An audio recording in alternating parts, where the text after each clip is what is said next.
Hey guys, today I'm going to be talking to you about two paranormal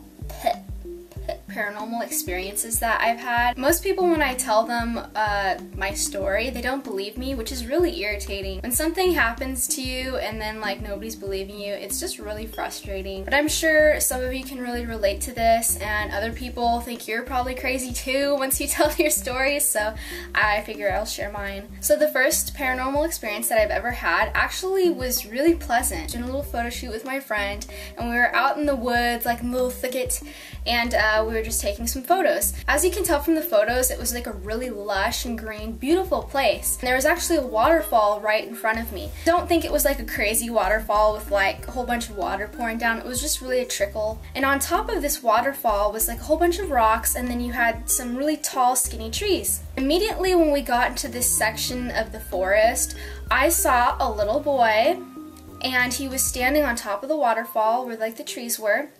And he had like this blue shirt on. And I just couldn't help staring at him because I thought he was just so cute and adorable. I'm looking at him and he sees me, and I just keep staring at him, and he starts to hide behind the trees and like poke his head out, and like I would pretend, you know, that I wasn't looking, and then I would glance over and then I would see him pop his head out a little bit. And so I started waving, and I was like kind of laughing to myself because I thought he was so cute. All of a sudden, a man, like he was probably like in his 40s or something like that, he comes down, he's walking, kind of happy at this point because I thought the little boy was all by himself. My friend's still setting up the equipment, by the way. I see this man coming down, but I don't see the little boy coming down with him. I start looking around and I don't see the little boy anymore. I turn over to my friend and say, "Did you see the little boy that was up in the woods?" And he was like, "No, I didn't see anything."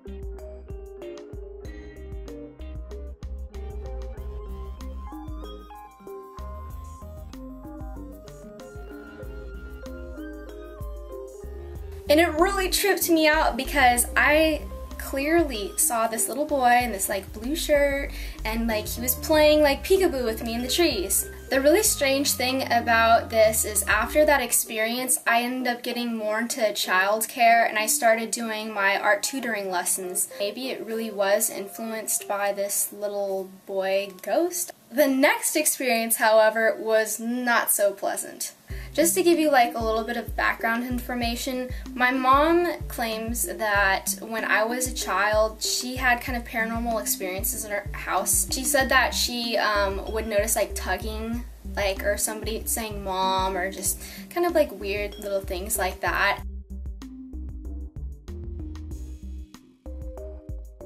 And my dad had an experience, and he just won't talk about it even to this day. Like, he just like refuses to mention anything about it. Don't get me wrong, for the majority of the time that I've been in this house, like I haven't experienced anything. So one night I'm getting home really late, probably around 2:30ish, and my brother comes up to me and he asked, "Did you notice the broken lantern?" And I was like, "What are you talking about?" There's this lantern that my mom kind of like made it to look more antique than it really is, and it's by our fireplace.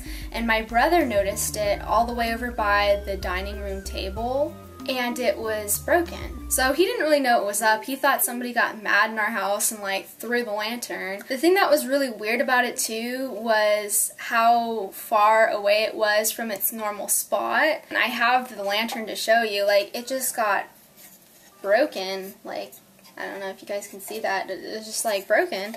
So I'm just thinking, well, that was really weird, and I decided, you know what, I'm just gonna go to bed. It was kind of hot, so I was like, I'm gonna go sleep on the couch. But before I could get all cozy and everything, I had to go into my room and feed my little mices. I don't know if you could see my cage, but it's back there. My cat darts in. So Pepper just loves to sit and stare at the mice, and so every time I open my door I try to keep it closed so she doesn't come in here too much, but when she has the opportunity she'll like come in my room. And well, since I had to leave the room and I'm not gonna like close the door with the cat in it, I had to pick her up and, you know, start to carry her out. I've done this before. That's when everything went awry. The cat starts flipping out.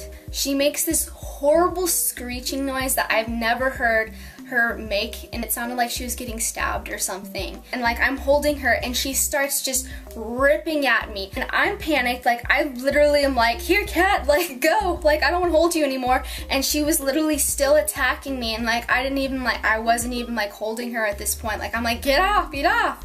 And she just attacked my arms, like my legs, like everywhere. I had scratches, I was bleeding, and the hair was standing up all over my body. Like I was freaked out. This ordeal was so loud, my parents woke up and they're like, what in the world is going on? And I was like, oh my gosh, oh my gosh, oh my gosh. I was so freaked out because I knew this wasn't something normal. Like the cat just doesn't flip out like that.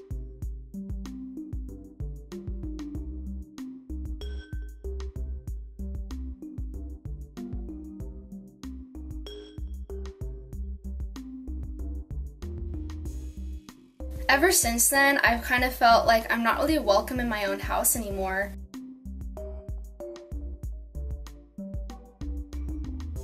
Alright, I guess that's pretty much all I wanted to say, but I hope you guys are having a good day, and I'll talk to you later. Bye!